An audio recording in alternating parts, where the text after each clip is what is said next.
नमस्कार। आज सुनेंगे मोहिनी एकादशी की व्रत कथा। धार्मिक ग्रंथों में मोहिनी एकादशी की तिथि अत्यंत शुद्ध और पवित्र मानी गई है। इस दिन एकादशी का व्रत उपवास रखने से पूरे वैशाख मास के दान पुण्य का फल मिलता है। वैशाख मास की शुक्ल पक्ष की ये एकादशी समस्त पापों और दुखों का नाश करने वाली और सौभाग्य और धन देने वाली है। आइए शुरू करते हैं मोहिनी एकादशी की व्रत कथा।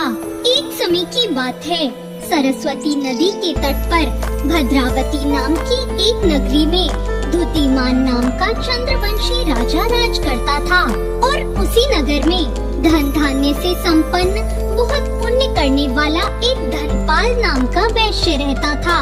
वो अत्यंत धर्मात्मा और विष्णु भक्त था। उसने अनेक नगरों में भोजनालय, प्याऊ, कुएं, सरोवर, धर्मशाला आदि बनवाए। सड़कों पर आम, जामुन, नीम आदि अनेक वृक्ष भी लगवाए। उस धनपाल नाम के वैश्य के 5 पुत्र भी थे, सुमना, सद्बुद्धि, मेधावी, सुकृति और धृष्ट बुद्धि। इनमें से 5वां पुत्र धृष्ट बुद्धि महापापी था। वो पितृ आदि को नहीं मानता था। वह दुराचारी मनुष्यों की संगति में रहता, जुआ खेलता, पर स्त्री के साथ भोग करता और मदमांस का सेवन भी करता। इसी प्रकार अनेक कुकर्मों से वो अपने पिता के धन को नष्ट करता रहता था।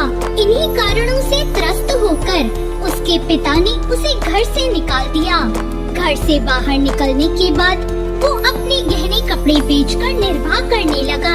जब सब कुछ नष्ट हो गया तो वैश्या और दुराचारी साथियों ने भी उसका साथ छोड़ दिया। अब वो भूख प्यास से अति दुखी रहने लगा।